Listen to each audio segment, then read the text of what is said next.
everybody. This is Michael Hassig, right? I was saying your name wrong. Michael Hassig here for his exhibit Piece by Piece. Wonderful exhibit of collage work that he's produced over the last couple of years. He's got a rich tradition in collage and just fantastic works of art hanging on the walls here today. And so part of his talk, he'll be kind of moving around the space, and so you'll have to maybe turn within your seats.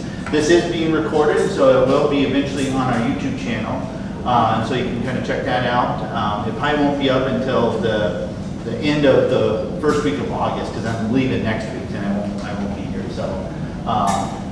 So make sure you check that out. If you're not friends with us on Facebook, please add us to your friends. Follow us on Facebook. Also check out our website for any upcoming events and programming that we offer. We offer plenty of different programming for people, all ages, art classes, art talks, and different things. So if you want to stay up with the news and information from the Blanden, the best way to do that is become a member. And you get mailed not only postcards for every event, but also our quarterly publication that has all the events and upcoming exhibits in it. So if you're not a member, please check that out. You can do it all online, or you can stop down at the main desk and we can kind of hook you up today with that. So a lot of great benefits of becoming a member, all within the package. So if you're interested, please do that. With that, I'll turn it over to Michael, and he'll introduce himself, and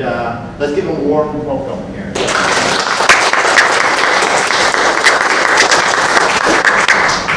Thank you.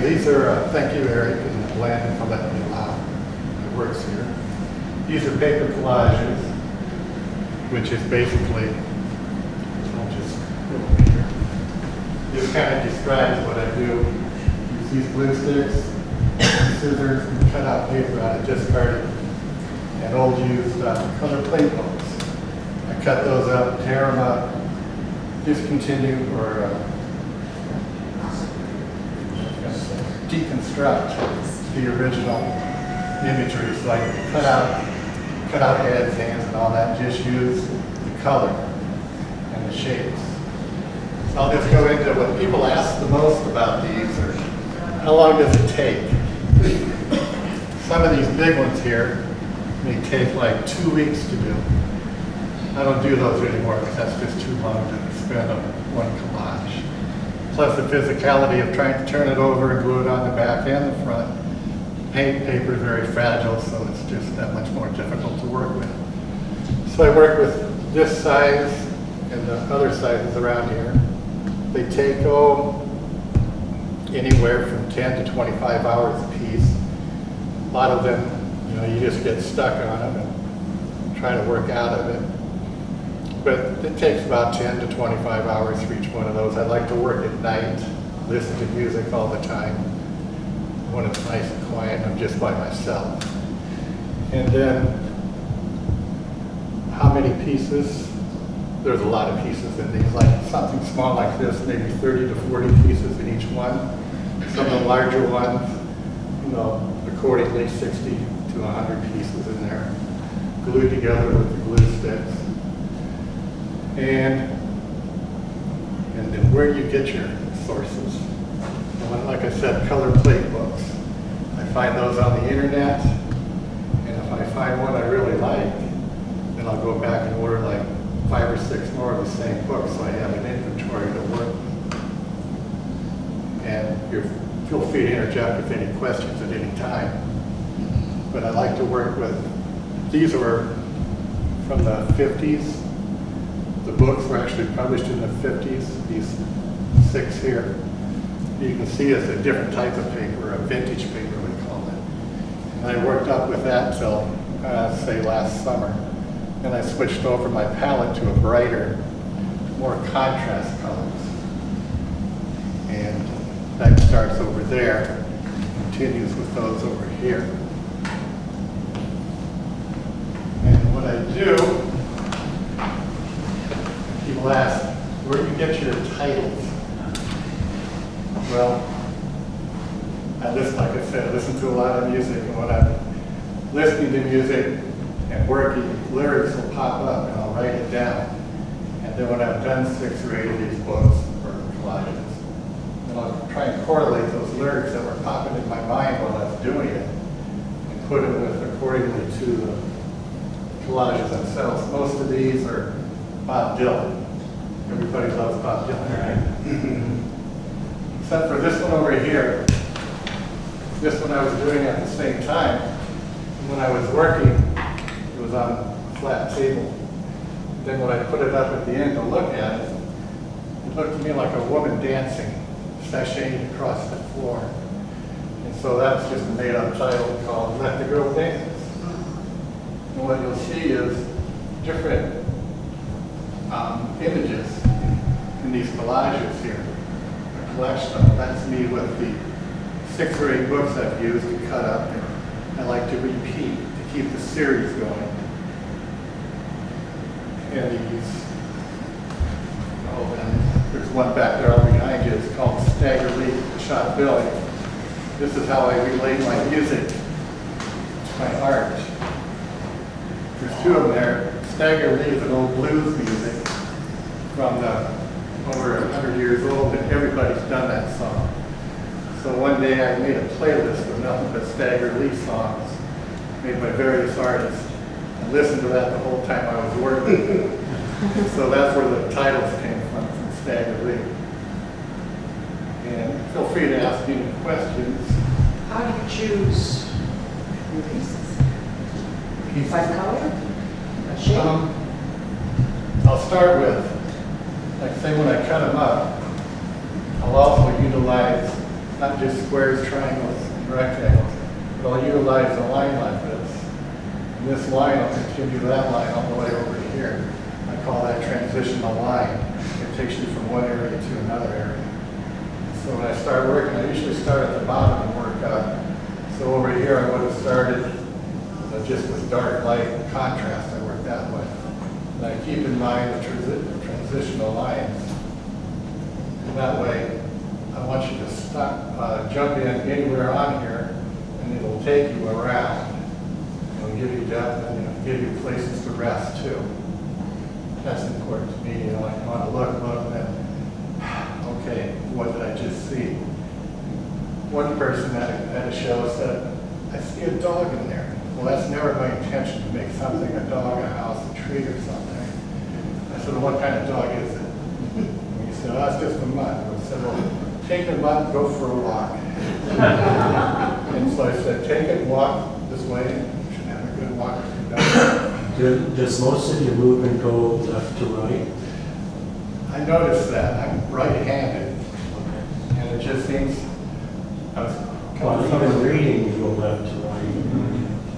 when I notice I work up, but when I look at things, it's like everything's tumbling down. So just kind of work it up and comes out, comes down. Question, if you're working on one of your works and you get stuck or you just like, okay, I'm gonna leave this for a while, go start another one and then come back to it when you're inspired again? Usually when I do get stuck, I'll go watch an old movie or something. I love it. I was talking about that down there. I just watched the old movie for Jimmy Stewart, Harvey. Oh, okay. But I'll do that.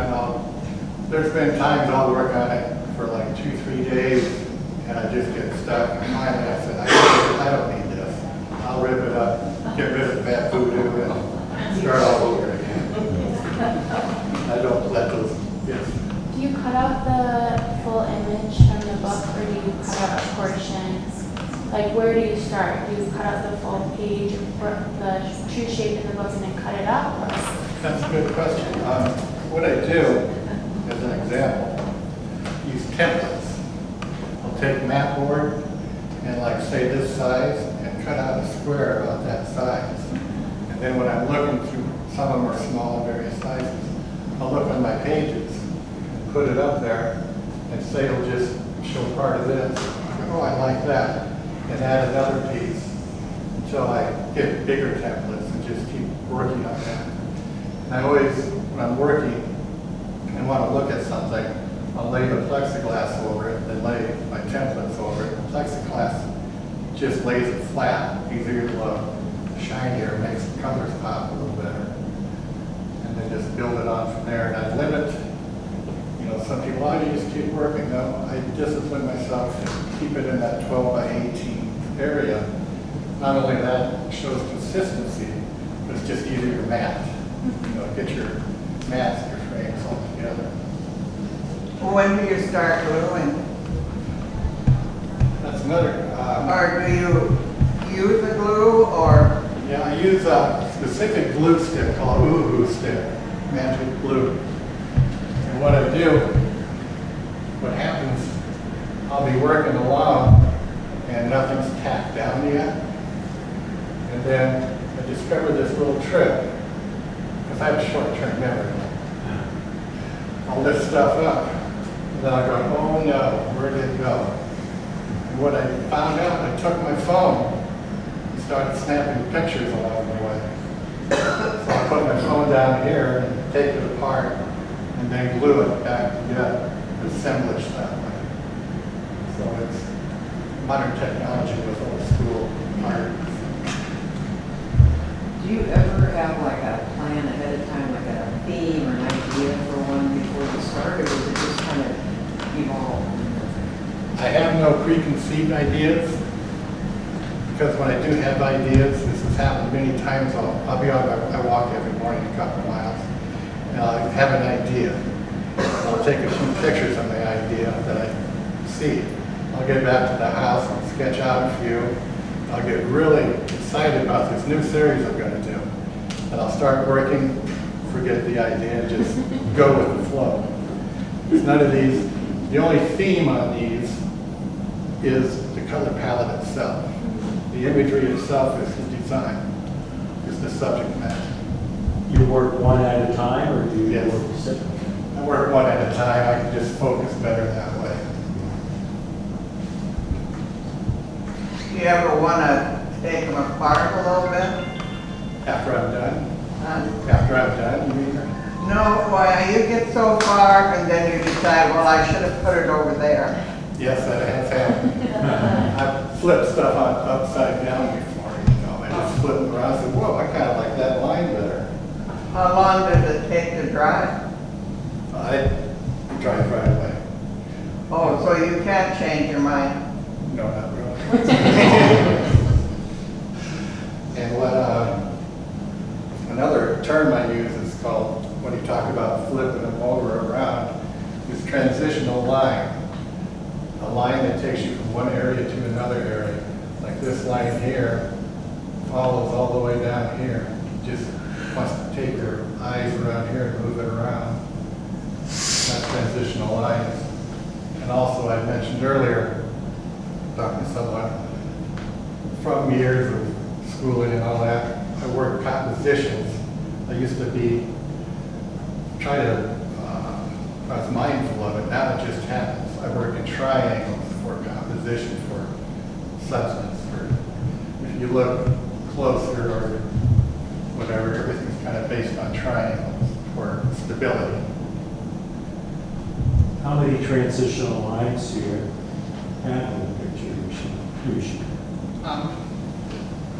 Like here, That's quite sometimes they'll intersect, like you'll see little things like this. And most of these transitional lines are subconscious. It's just me following along.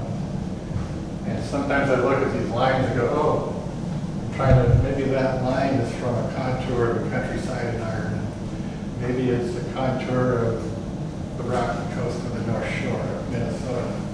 And then I'll kind of go in that flow with the color or the line or contrast.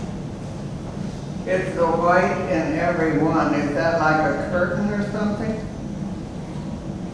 These? The white, you've got a white in the background there. Those And over here, and there, and there. Back there, over there. that whole series. So you've got white, but what's your theme? It's more of a more stability in design. It's kind of a landscape. This is more of the earth, this is more of the sky. So it's just my way of working. So is that your base? Yeah. It's not your tree and house landscape, it's kind of my out here landscape. Yes. What are they mounted on the background? These are, so if I get it all together and do my quality control, I'll take with these tacky sheets I get from Dick Blip, they're whole sheets of paper. You rip off the back and it's sticky. So you put that on the back of the collage, then pull it off, and all that's left is sticky on the back. Very carefully take it off. And then the paper I use here, for my printmaking days, I use what's called Stonehenge paper. It's a nice rag paper, it's stable, it's got a nice white to it, a nice little texture around it too. That I use. I don't believe in colored mats at all. Everything is about the subject here. I just put a white mat, and these are bamboo frames. Everything's simple lines, because the art is, it's not about the frame or the mat, it's about the art itself. How long have you been doing this? I was introduced to collage back in high school, so that's, probably 5 years ago. But when I went on to schooling, I studied painting, drawing like everybody else did, and I got into printmaking. Printmaking is very detailed, and that's where I kind of attribute my detail in here. But after school and all that, I had to get a real job. And I kept up with collage in the last 50 years. I always do it, but I always like Game Boy or something. Most artists do have to get Yeah. a real job for all their support. They work hard for a long time. And a lot of them, unfortunately, they don't become popular until it's dead. After one show I had, I'd sold half a dozen or something. I was talking to a friend out in Kansas City. And I said, yeah. She asked me how the show went and said I sold quite a few. I go, when I broke it down to all the hours and how much it cost the framing and getting in the show and all this, I'm up to $4 an hour. This art education is really paying off now. That's double minimum wage for like 60s and 70s. I was going to say something else, I can't remember what it was. Of course, they discontinued, I love these frames, they're bamboo. And of course, Dick Blip discontinued them. So I bought about a dozen that they have. So I'm getting rid of them. Yeah. What other media have you worked with besides collage? And then how did you land on collage? What about it drew you to it? I finally evolved into printmaking in college. Went to Northwest Missouri State down in Maryville, and right on in Detroit. But printmaking I really like, but you have to have presses, you have to have aqua tin boxes, acid. So I don't have access to that. And when I retired, I needed something to do to keep me out of the bars or whatever. So I just went back to, like I say, go back to, I just use scissors, glue stick, and a paper source. That's all you need, and imagination. But I did study painting and drawing like everybody starts with. Printmaking just really intrigued me. Working with the plates, the acid and all that. Multiple plates. You said you were at Drake. Yeah. Drake. So did you work with Richard Black? Yes, I did. Back in the 80s, late 70s, early 80s. And after I left, I really lost contact with him. And once in a while I would see he'd have a show in Des Moines or something, so I'd go down and look at it. And I was down there when he started the Genesis series, Noah's Ark and all that. And to me, that was just the best printmaking I've ever seen since. And some of these, most of my imagery, I look back at his Genesis series and kind of see the correlation between his work and my work. And I got to know him again. When I I moved back to Otto Falls, I didn't realize that he was still alive. He wasn't there. He had his studio over there. And so I kind of got in contact with him. I said, you don't remember me at all, but I had you in school about 40 years ago. He said, well, come on over. And so I started going over every few months to see him. I'd bring some of my work with me. And he'd kind of look at it, give me some inspiration. And that's kind of fun to get in touch with him again. And I was just about ready to go see him again with some new work when he passed. But his feedback was always well received by me.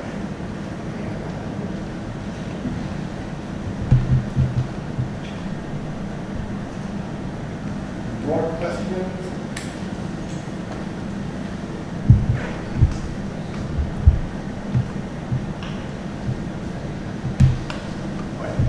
Are you okay? Nothing. I like crochet, maybe. Another thing I did besides crib making was papering. We started that new curriculum down in It's Maryville. all around this way and out. So it was, that was quite interesting to do that. Did a lot of embossing and printing on handmade paper. Any other questions for Michael? I'd like to thank everyone for showing up. I love it to show off my work. You can help me put this while we're walking out.